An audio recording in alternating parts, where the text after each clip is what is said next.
ನೋಡಿ, ನಮ್ಮ ಕರ್ನಾಟಕದಲ್ಲಿ ಯಾವನ್ ಒಬ್ಬನ ಬಾಯಲ್ಲೂ ಬರ್ತಾ ಇಲ್ಲ ಕನ್ನಡಿಗರಿಗೆ ಮೊದಲನೇ ಆದ್ಯತೆ, ಕರ್ನಾಟಕದಲ್ಲಿ ಇರುವಂತಹ ಕನ್ನಡಿಗರಿಗೆ ಇಷ್ಟು ಪರ್ಸೆಂಟ್ ಕೊಡ್ತೀನಿ ಕೆಲಸ ಅಂತ ಬರ್ತಾ ಇಲ್ಲ. ಎಲ್ಲ ಬೇರೆ ಭಾಷೆಯವರೇ ಬಂದು ಕೆಲಸಗಳನ್ನ ಕನ್ನಡಿಗರಿಗೆ ಕೆಲಸ.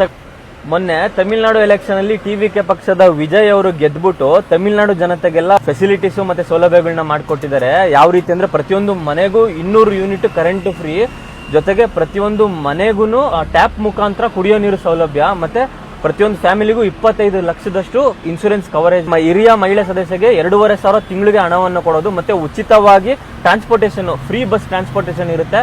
ವರ್ಷಕ್ಕೆ 6 ಸಿಲಿಂಡರ್ ಫ್ರೀ ಆಗಿ ಕೊಡ್ತಾ ಇದಾರಂತೆ. ಜೊತೆಗೆ ಅಗ್ರಿಕಲ್ಚರ್ಗೆ ಸಂಬಂಧಪಟ್ಟಂತೆ ತುಂಬಾ ಫೆಸಿಲಿಟೀಸ್ಗಳನ್ನ ಮಾಡ್ಕೊಟ್ಟಿದ್ದಾರೆ ವಿಜಯ್ ಅವರು. ನನಗೆ ಒಂದು ಇಷ್ಟ ಆಗಿದ್ದು ಏನು ಅಂದ್ರೆ, ಇದರಲ್ಲಿ ತಮಿಳುನಾಡು ಅಲ್ಲಿರುವಂತಹ ಲೋಕಲ್ ಜನಗಳಿಗೆ 75% ಅಷ್ಟು ಪ್ಲೇಸ್ಮೆಂಟ್, ಅಂದ್ರೆ ಈಗ ಜಾಬ್ ವೇಕೆನ್ಸಿ ಇರುತ್ತಲ್ಲ, ಅದರಲ್ಲಿ ತಮಿಳುನಾಡು ಇಲ್ಲಿರೋರಿಗೆ 75% ಅಷ್ಟು ಅಲ್ಲಿರೋ ಲೋಕಲ್ಗೆ ಕೊಡ್ತಾ ಇದ್ದಾರೆ. ನೋಡಿ, ನಮ್ಮಲ್ಲಿ ಒಬ್ಬನ ಬಾಯಲ್ಲೂ 75% ಇರಲಿ, ಕನ್ನಡಿಗರಿಗೆ ಮೊದಲನೇ ಆದ್ಯತೆ, ಅಥವಾ ಕರ್ನಾಟಕದಲ್ಲಿ ಇರುವಂತಹ ಕನ್ನಡಿಗರಿಗೆ ಒಂದು 50% ಮೊದಲನೇ ಆದ್ಯತೆ, ಈ ತರ ಒಬ್ಬನ ಬಾಯಲ್ಲೂ ಬರ್ತಾ ಇಲ್ಲ. ಅದೇನು ಅಂತ ಗೊತ್ತಿಲ್ಲ. ಯಾವುದೇ ಪಕ್ಷ ಆಗಿರ್ಬೋದು, ಈಗ ಆಡಳಿತ ಪಕ್ಷದಲ್ಲಿರೋರು, ಇನ್ನೊಂದು ಪಕ್ಷದವರು, ಯಾರೇ ಆದ್ರೂ ಅಷ್ಟೇನೆ, ಅದು ನಾವೆಲ್ಲರೂ ಒಂದಾಗಬೇಕು. ನೋಡಿ, ನಮ್ಮ ಕನ್ನಡಿಗರ ಮೇಲೆನೆ ತೊಂದರೆ ಆಗುತ್ತೆ. ಅದು ಹೆಂಗೆ ಅಂತ ಹೇಳ್ತೀನಿ ನೋಡಿ. ಈಗ ತಮಿಳುನಾಡು ಅಲ್ಲಿ ದುಡ್ಡು ಕೊಟ್ಬಿಟ್ಟು ಏನು ಫ್ರೀ ಎಜುಕೇಶನ್, ಹೈಯರ್ ಎಜುಕೇಶನ್ ದುಡ್ಡು ಕೊಟ್ಟು ಸರ್ಟಿಫಿಕೇಟ್ ತಗೊಂಡು ನಮ್ಮ ಕರ್ನಾಟಕಕ್ಕೆ ಬಂದು ಬೆಂಗಳೂರಲ್ಲೇ ಅವ್ರು ಬರೋದು, ಇನ್ನೇನು ಅಲ್ಲಿ ಕೆಲ್ಸಕ್ಕಂತೂ ಹೋಗಲ್ಲ. ಬೆಂಗಳೂರಿಗೆ ಬಂದು ಕೆಲ್ಸಕ್ಕೆ ಸೇರ್ಕೊಂಡ್ರು ಅಂದ್ರೆ ಇಲ್ಲಿ ನಮ್ಮ ಕನ್ನಡಿಗರಿಗೆ ಕೆಲಸ ಹೋಯ್ತು ಅಂತ ಒಬ್ಬ ಕನ್ನಡಿಗರನ್ನ ಮನೆ ಕಳಿಸ್ತಾರೆ, ಒಬ್ಬ ಇಲ್ಲಿಗೆ ಬಂದ ಅಂದ್ರೆ. ನಮ್ಮ ಸರ್ಕಾರನೇ ಇದಕ್ಕೆ ಏನು ಪ್ರೋತ್ಸಾಹ ಮಾಡ್ತಾ ಇಲ್ಲ. ಎಲ್ಲ ಕನ್ನಡ ಬರ್ದೇ ಇರೋರೆ ತುಂಬಾ ಜನ ಇದ್ದಾರೆ ಬೆಂಗಳೂರಲ್ಲಿ. ಇದು ಒಂದು ಬದಲಾವಣೆ ಆಗ್ಬೇಕು, ನಾವೆಲ್ಲರೂ ಒಂದಾಗಬೇಕು, ಕನ್ನಡಿಗರಿಗೆ ಮೊದಲನೇ ಆದ್ಯತೆ ಬರಬೇಕು. ಇದೊಂದು. ಇನ್ನೊಂದು ಏನ್ ಹೇಳ್ತೀನಿ ಅಂದ್ರೆ ಸ್ನೇಹಿತರೆ, ಇವಾಗ ಉಪೇಂದ್ರ ರಾವ್ ಅವರು ಪ್ರಜಾಕೀಯ ಅಂತ ಮಾಡ್ತಿದ್ದಾರೆ.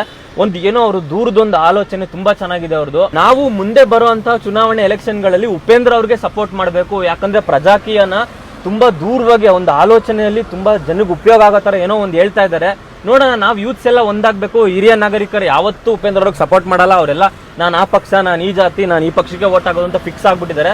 ನಾವು ಯೂತ್ಸ್ ಎಲ್ಲರೂ ಒಂದಾಗಬೇಕು. ಎಲ್ಲರೂ ಬರೋ ಚುನಾವಣೆಯಲ್ಲಿ ಉಪೇಂದ್ರ ಅವ್ರಿಗೆ ವೋಟ್ ಹಾಕಿ ಟ್ರೈ ಮಾಡೋಣ, ಪ್ರಯತ್ನ ಮಾಡಿ ನೋಡೋಣ, ನಮಗೆ ಒಳ್ಳೇದಾಗುತ್ತೆ. ಎಜುಕೇಟೆಡ್ ಆಗಿ ನಾವು ಒಬ್ರು ಓದಿ ವಿದ್ಯಾವಂತರಾಗ್ಬಿಟ್ಟು 2,000-3,000 ರೂಪಾಯಿಗೆ ಮತ್ತೆ ನಾವು ಆ ಜಾತಿ, ನಾವು ಈ ಜಾತಿ, ಅದಕ್ಕೆ ನಾವು ಅವ್ರಿಗೆ ವೋಟ್ ಹಾಕ್ತೀವಿ, ಈ ತರ ಮಾಡಬಾರ್ದು. ನೋಡ್ಕೊಂಡು ಮತದಾನ ಮಾಡಬೇಕು, ಪ್ರತಿಯೊಬ್ರು ವೋಟ್ ಹಾಕ್ಬೇಕು.